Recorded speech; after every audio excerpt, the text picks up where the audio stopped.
All right, everybody. We're ranting today.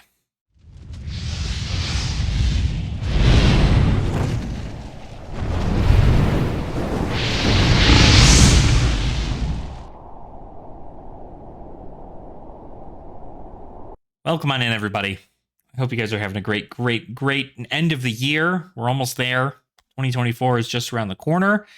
And boy, howdy, are we in the Flesh and Blood community getting a little riled up after a bunch of stuff that just recently happened. And I just wanted to kind of talk about something that I'd been thinking about in regards to the process in which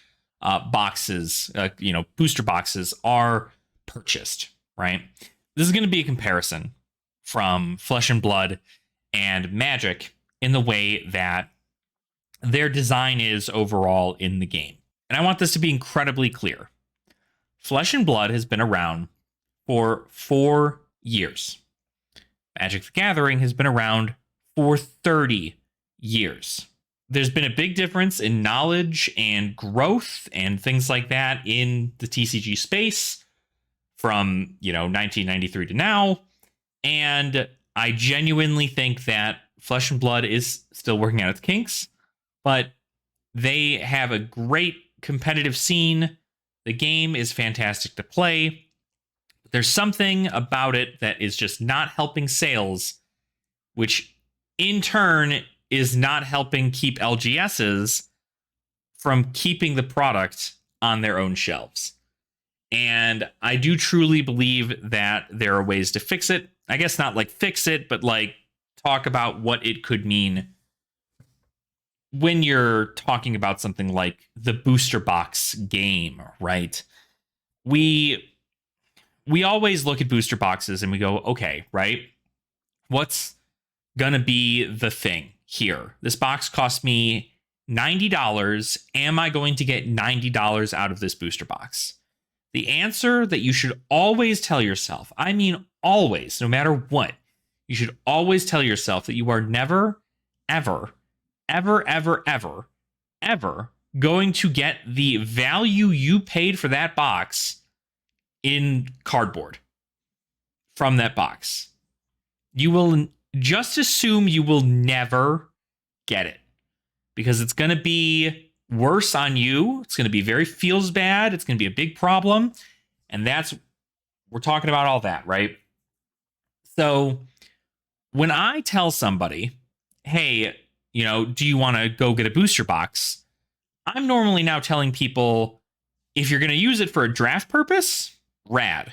Or if you want to use it for like prize packs for like kitchen table fun, or maybe you're running your own little tournament and you want to do some prize packs, so you buy a booster box of outsiders, you can go ahead and do that, and it's just like a prize pack thing. But something that a lot of people don't realize is when they see the prices of boxes go down in value, there are several different factors that go into this case. And a lot of times you see people go, oh, well, the game is dying because this box is only like $45. I talked about it yesterday on our stream.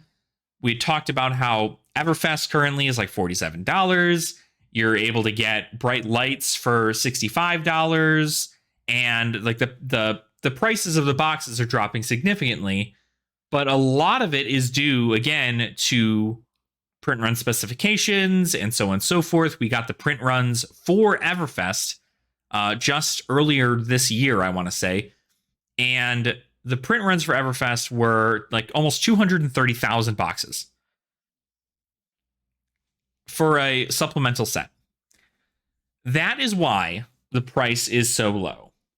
It's because we know how much we know how many of those boxes exist in the world, and sealed investors are not wanting to keep them because they don't feel like that is rare enough. That number is too high for sealed investors to want to keep that product.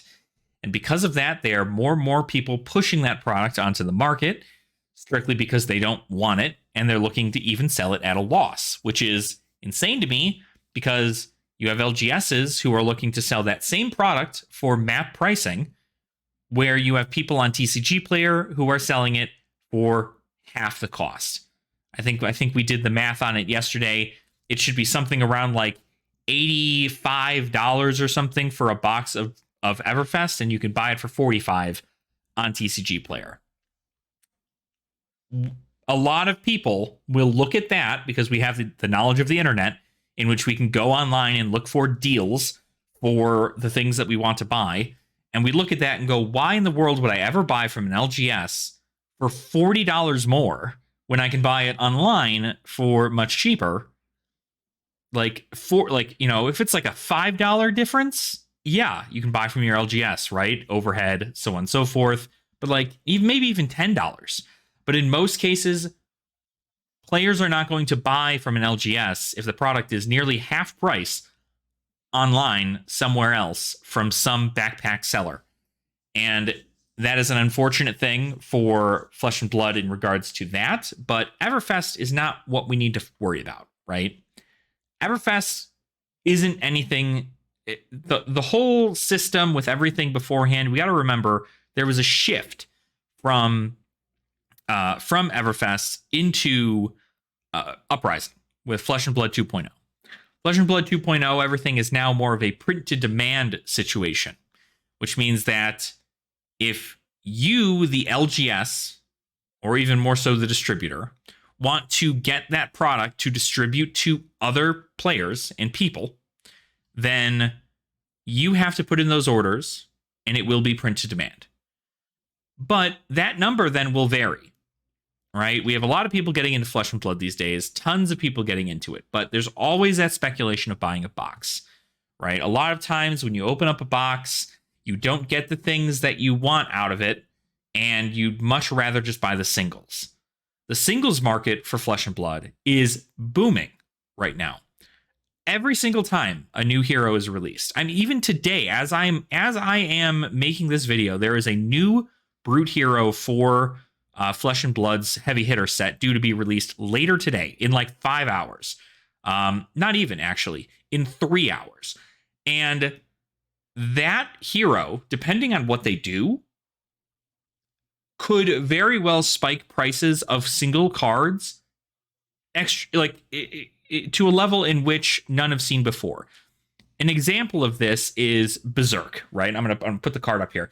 Berserk is a Majestic from Dynasty, an expansion set that came out earlier, November, I think, of last year came out. And Dynasty has had, even when Bright Lights came out, Dynasty as a box had not performed very well. Not a lot of super crazy cool things in there. Pretty much the Marvel Emperor is one of the bigger things. But otherwise, a lot of the cold foils were okay, but most of it was just chaff. People considered it just chaff because a lot of the stuff didn't go in many decks. You had most of the commons and rares that were just, they were good, but they didn't change decks. The Majestics weren't absolutely insane. So, nobody ended up changing it, right? They came out with 8 some weapons or something in that set, and none of them made it into decks that would top 8 ever. Sandscour Greatbow, not seeing a ton of play. Rock? Come on. Rock? You've got Merciless Battle Axe. Another weapon that is not seeing play because, Axe has just not been an efficient way to play Warrior in Classic Constructed. So you get all of these things that are cards that are for every hero, right? They're for every class, but they're not as effective as the cards that currently exist in the format, right? This is also the unfortunate situation where you don't have a rotation, because then you can't rotate out that old stuff to find new builds. Now you are just okay, cool. Well, obviously this card is good, and they don't want to make a card that's better because that would be insane, right? Imagine a Findal Spring Tunic that makes 2 resources after 3 counters as opposed to 1, and blocks for 2. You're not Findal Spring Tunics would drop to the water and nobody would be playing it, right? The thing that the thing with Berserk, right, is Berserk has currently just gone up in price significantly, strictly based around hype. KO, a new brute that was just released, or it was just announced for heavy hitters, really hyped up a lot of stuff based around bumping all these 5 power cards to be 6s anywhere outside of the combat chain. That being said, Berserk, the card that was under $1 just 3 days ago, has skyrocketed in sales. And now it's like $11-12 on TCG Player. And I'm sure it's rising all across the world as more and more people are getting into this. They're seeing KO. They're seeing hype for Brute. Hype for Brute that, mind you, we have not seen hype for, I don't think, since Everfest, maybe? Like with new cards and stuff like that. I mean, Dynasty got a little bit of stuff, but not like enough. And now all these cards that are now being relevant in a way are now skyrocketing in price. This is where the box situation comes into play. Most of the boxes should be sold. All boxes should be sold, other than like HP1. Right around like $85, $80 ish, maybe for a box, no matter what. Right, that's the minimum advertised pricing for those boxes. You take the MSRP, you take 20% off. That's the minimum advertised pricing, or MAP pricing. And LGSs are expected to sell boxes at those prices, while people online are buying boxes possibly somehow for cheaper, and then selling those boxes for even cheaper than that at a loss online. And LGSs are supposed to go, well, how do I keep making sales if somebody else out there is making sales way better than I am? The problem is that those people who are making those sales at a loss, right? The sales at MAP are still supposed to gain in LGS a lot of overhead, and it's supposed to give them a profit in their case. But players are not buying boxes. And this is where the comparison to Magic the Gathering is going to come in. Flesh and Blood sets, unless they are expansion sets, which Flesh and Blood has said that they are kind of moving away from expansion sets. They've introduced a new thing called the expansion slot in some packs in the newer sets. So it'll still provide new cards to other classes, but they'll be more rare to find in a set based around a different class. So, for instance, Bright Lights, which just came out recently, it's an all-mechanologist set. Bright Lights is an all-mechanologist set. Only cards in there are for mechanologist, besides the expansion slot stuff. And so when you put that into effect, now there isn't going to be a set specifically for getting new cards to every class. Now there's going to be a set specific to a class or classes, and then every like 13th booster or like 10th booster pack, you'll find a expansion slot card in it. This is both good and bad, right? The reason it's good is because you could still open up something super cool for another hero that you have and be able to play that. But I'm not going to open up a box of Bright Lights strictly to get Already Dead, a assassin card that came out for Arachne in Bright Lights. I'm not going to open up Bright Lights strictly to get, Sonata Phantasmia. I believe that's the one that came out in there. Those cards are going to be put on the market at some point, and I'm just going to buy the singles because at that point you're just gambling for cards that you would already need to be put in your game. And when players don't want to open up a box, even though there are technically cards in it that they could pull for a hero they play, let's say the person doesn't play Mechanologist, they could still pull a card for a hero they play. The problem is now it's even harder, and now they have all this stuff for Mechanologist that they don't care about. Maybe it's enough to get them to care about it. Maybe that's the purpose, is to get a player to now care about Mechanologist. But in most cases, You're playing it for limited formats, right? Crack, shuffle, and play, sealed, draft, stuff like that. And if you happen to pull it, cool. But otherwise, in most cases, this is not I'm opening this for value. It's I'm using this for the gameplay of a box. And if I happen to pull something cool out of it, that's good, right?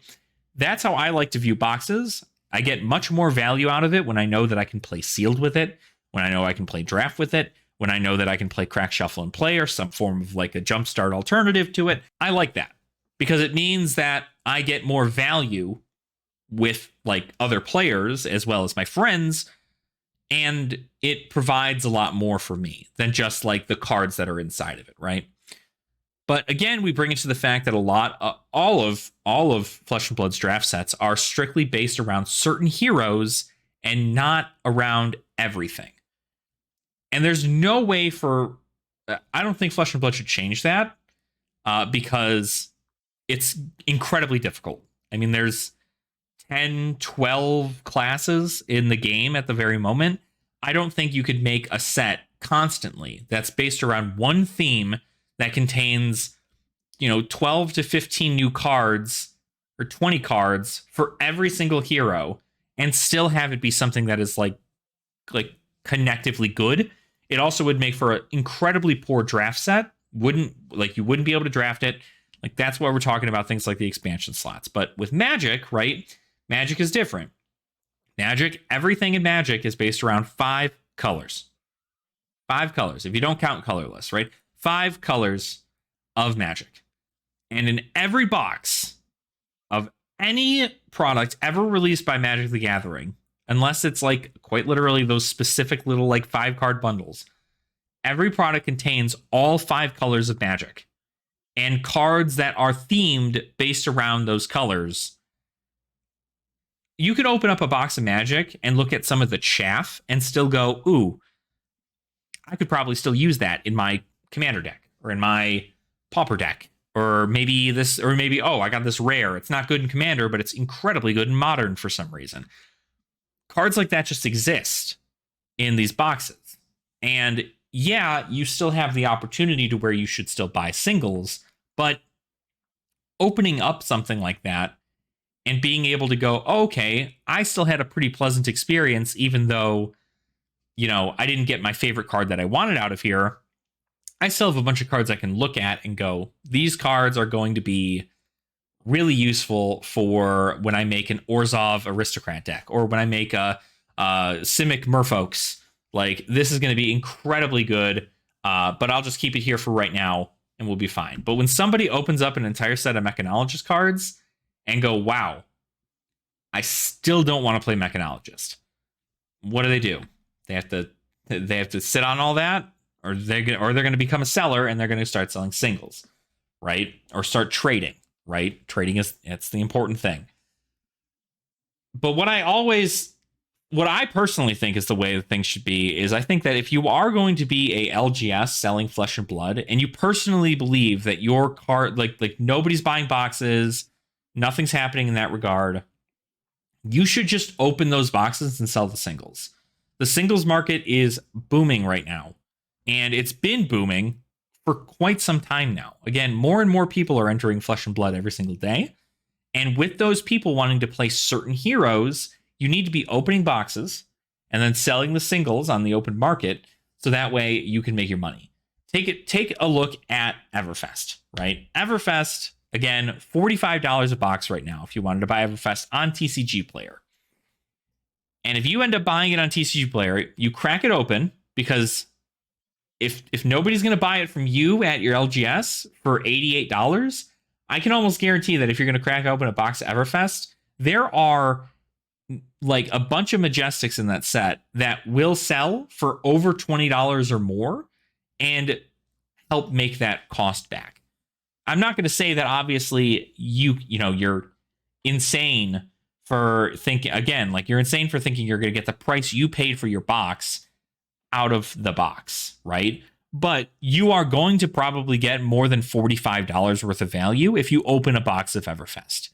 And it's much better selling the singles to the players to get more people into the store, so that way you have a consistent amount of inventory, than it is selling the box at a loss and going, "Oh, my distributor screwed me," or "This game is dead. Oh God, like this is ridiculous. I should never have ordered the pallet of Everfest I have in my backyard, where two dogs are chewing on the wooden pallet as we speak." Like, it does not make any sense.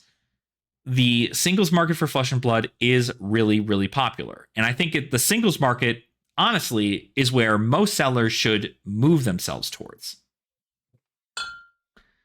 Because if you're moving yourself towards wanting to sell something in Flesh and Blood, you're not going to want to sell boxes. You want to sell the singles.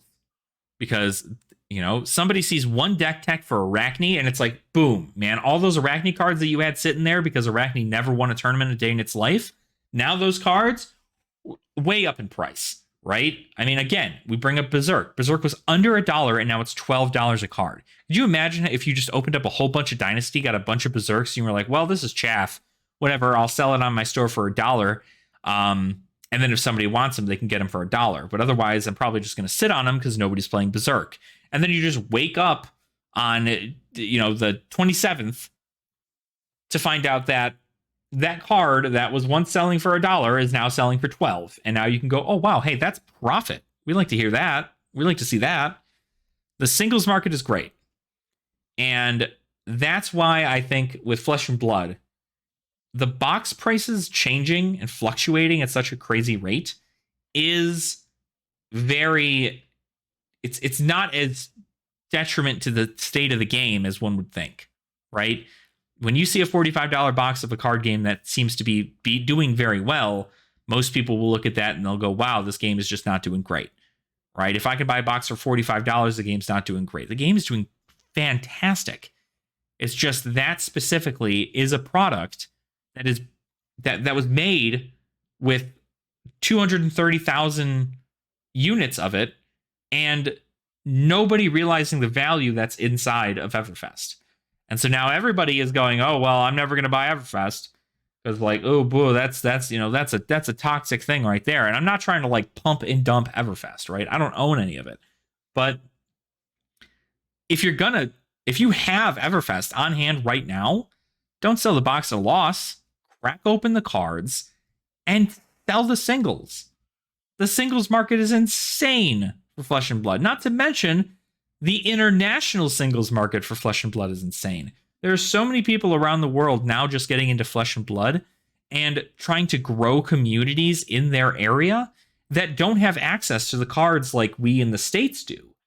And we have the opportunity to just crack these packs open, get them out to people through, hopefully you can find a pretty neat means of international shipping. I don't personally know how to do all that, but you find a neat means for international shipping, and you're able to help out the rest of the world.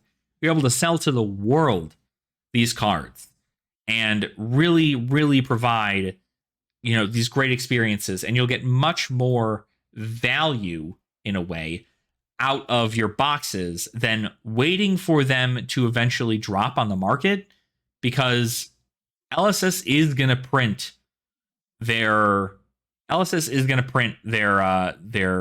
print run information. That is something that they are doing still to this day.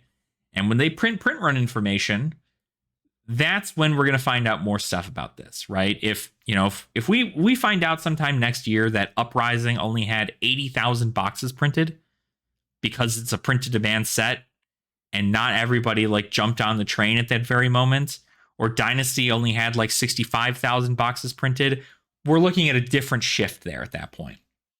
People will see those numbers. Investors will see those numbers and they'll go, wow, they really brought down their print runs.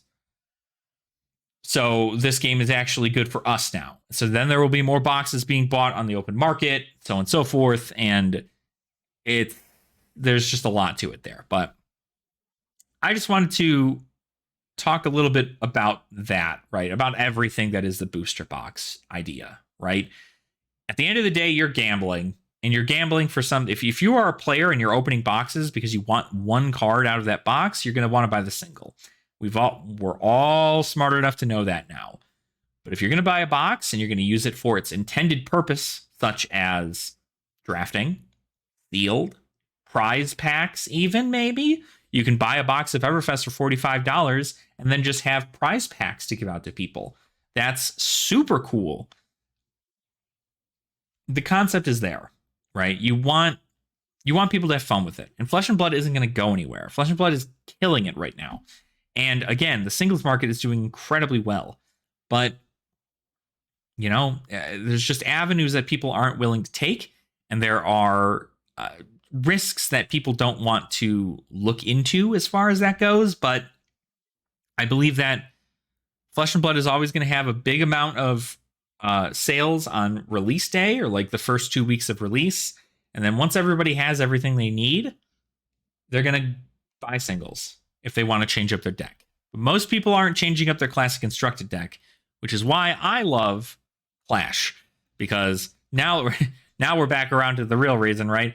I like Clash because Clash decks are like $20 a piece, roughly, maybe even $30 a piece. And you can just buy everything. It's like, oh, you know what? I don't actually want to play Runeblade anymore. I want to play Brute. Like, oh, cool. Okay, $30 more. You can buy all the singles online, and you win. It's a great time. So you have access to that. You know, you're not worried about spending a ton of money on switching up a deck. You can have several decks of Clash, whereas usually if you're in Classic Constructed, you're only going to want one hero type.